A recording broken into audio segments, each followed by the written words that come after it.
এই জায়গাটা থেকে বিশৃঙ্খলা করবেন না আপনারা।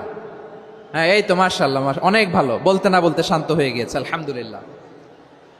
আল্লাহর মেহেরবানি, আমাদের এই প্রোগ্রামগুলোতে আমরা একটা ইনক্লুসিভ প্রোগ্রামের কথা বলি। আমি জানি যে চাঁপাইনবাবগঞ্জ জেলার সামাজিক নেতৃবৃন্দ, ধর্মীয় নেতৃবৃন্দ, রাজনৈতিক নেতৃবৃন্দ সব আজকে একত্রিত হয়েছেন আজকের এই মঞ্চে। আজকের এই মঞ্চে আছে হেফাজতের নেতৃবৃন্দ, আহলে হাদিস প্ল্যাটফর্মের নেতৃবৃন্দ, আলিয়া মাদ্রাসা, কৌমি মাদ্রাসার মোহতামিম সাহেবগণ, অত্র এলাকার আইম্মাতুল মাসাজেদ, ইমাম সাহেবগণ, মুয়াজ্জিন সাহেবগণ, খতিব সাহেবগণ, বিশ্ববিদ্যালয়ের শিক্ষক মণ্ডলীরাও এসেছেন, আমাদের শিক্ষক তুল্য।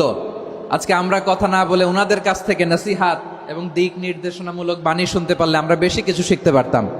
তারপরেও আলহামদুলিল্লাহ। প্রিয় ভাইয়েরা, বলুন তো, আমরা যে আরবি মাস অতিবাহিত করছি, কাটাচ্ছি, এই মাসটির নাম কি? শাবান। মাশাআল্লাহ, এই তো আপনারা সবাই জানেন। শাবানের পরেই যে মাস আসবে এটার নাম কি? রমাদান। যে আসতেছে, আপনাদের ভাল লাগে? হ্যাঁ, রমাদান নাম শুনলেই মুমিন হৃদয়ে বয়ে যায় প্রশান্তির ফল্গু ধারা, ঠিক কিনা?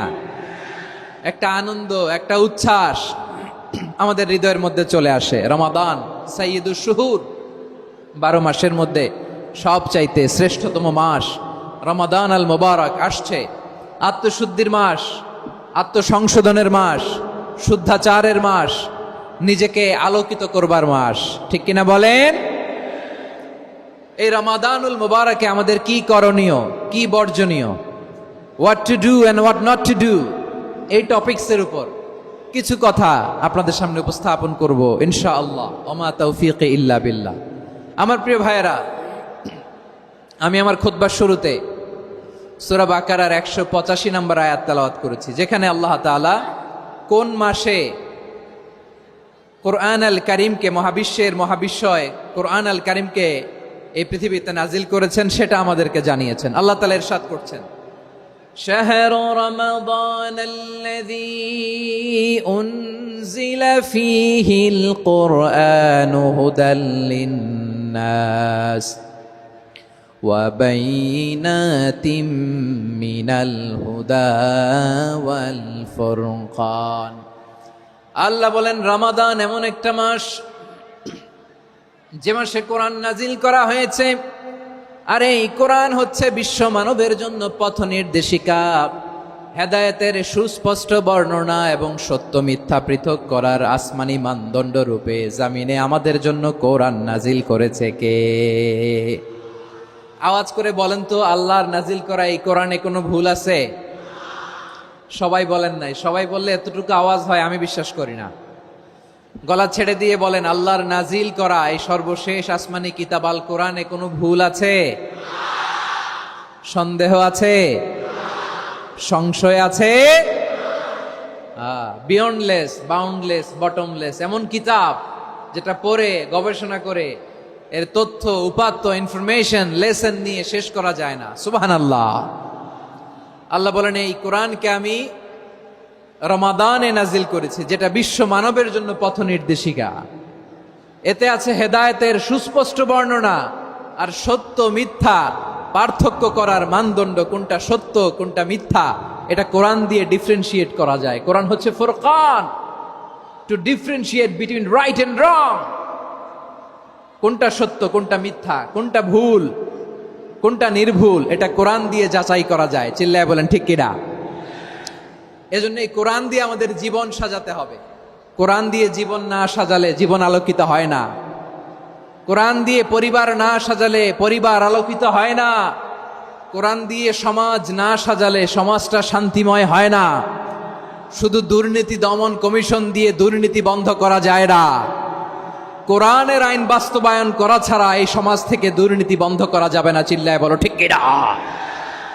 আমার প্রিয় ভাইরা, এই কোরআন নাজিল হয়েছে রমাদান আল মুবারক, এই বরকতময় মাসে।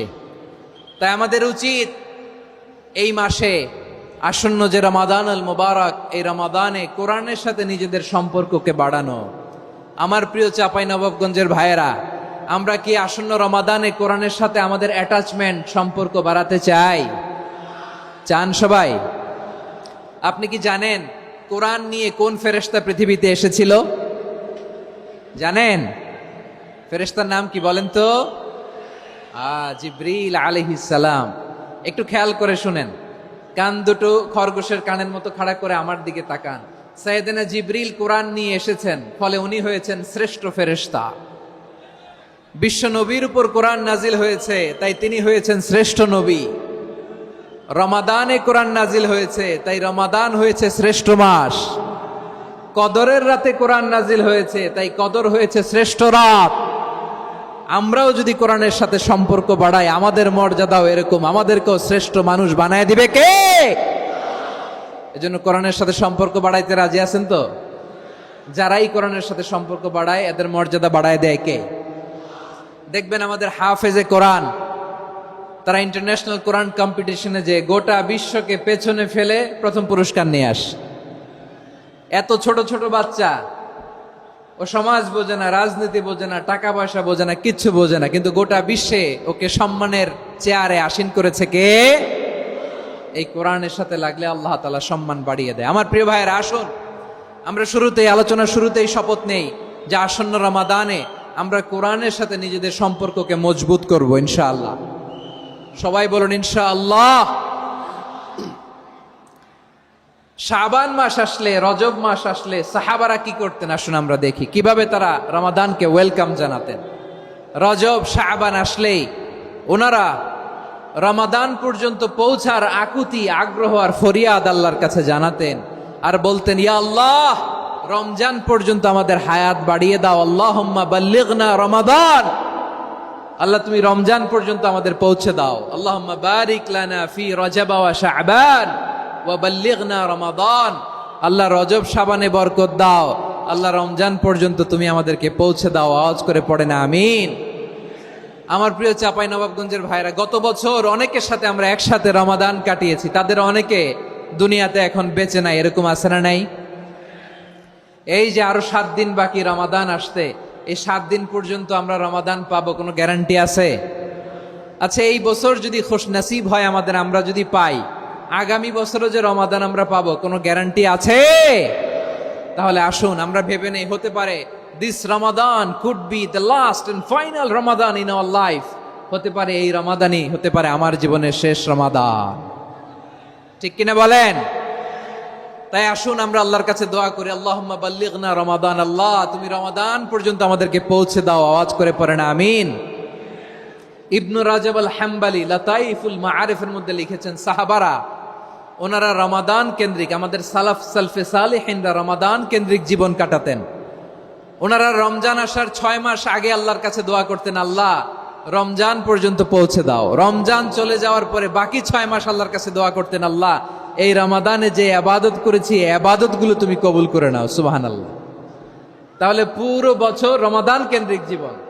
রমজান আসার আগে 6 মাস দোয়া করতো, আল্লাহ আমরা যেন রমজান পাই। রমজান চলে যাওয়ার পরে বাকি 6 মাস বলতো, আল্লাহ রমজানে যে ইবাদত করেছি এগুলো তুমি কবুল করে নাও। সুবহানাল্লাহ। আবার এই শাবান মাসে আল্লাহর হাবিব সাল্লাল্লাহু আলাইহি ওয়াসাল্লাম সবচেয়ে বেশি রোজা রাখতেন। কানা ইয়াসুমু শাবানা কুল্লাহ, সবচেয়ে বেশি রোজা রাখতেন শাবান মাসে। ওয়া কানা ইয়াসুমু শাবানা ইল্লা কলিলা, শাবানের অল্প কয়েকদিন ছাড়া পুরো শাবানটাই বিশ্বনবী রোজা রাখতেন। সুবহানাল্লাহ পড়েন।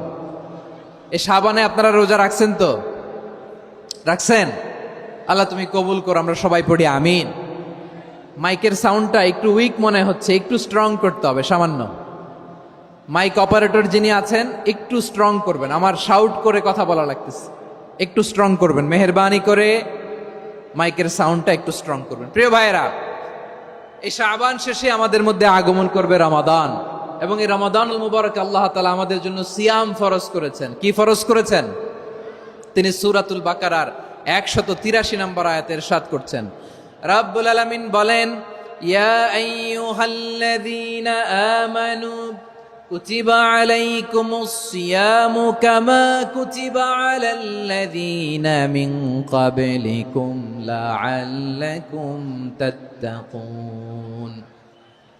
আল্লাহ বলেন, ও বিশ্বাসীরা শোনো শোনো, তোমাদের জন্য সিয়ামকে ফরজ করা হয়েছে, ঠিক যেমন ভাবে তোমাদের পূর্ববর্তী উম্মতদের উপরও সিয়ামকে ফরজ করা হয়েছিল। লাআল্লাকুম তাত্তাকুন, যাতে করে তোমরা সবাই মুত্তাকি হতে পারো। সুবহানাল্লাহ বলেন। যাতে করে তোমরা আল্লাহ সচেতন হতে পারো। তাহলে সিয়ামকে, এই সামনে যে রমাদান আসতেছে আমার প্রিয় ভাইয়েরা, এই পুরো রমাদান ব্যাপী সিয়াম সাধন করা, সিয়াম পালন করাকে আমাদের জন্য ফরজ করে দিয়েছে কে? রমাদানের রোজা রাখার নফল নাকি? রমাদানে সিয়াম পালন করা কি নফল? সুন্নাত? তাহলে কি ফরজ? আওয়াজ করে বলেন, রমাদানের রোজা রাখা কি ফরজ? এটা শুধু আমাদের উপরই ফরজ না, আমাদের আগে যত জাতিগোষ্ঠী এই পৃথিবীতে এসছে সবার উপরে সিয়াম পালনকে ফরজ করেছে কে? সবার উপরে আল্লাহ তাআলা সিয়াম পালনকে ফরজ করেছিলেন।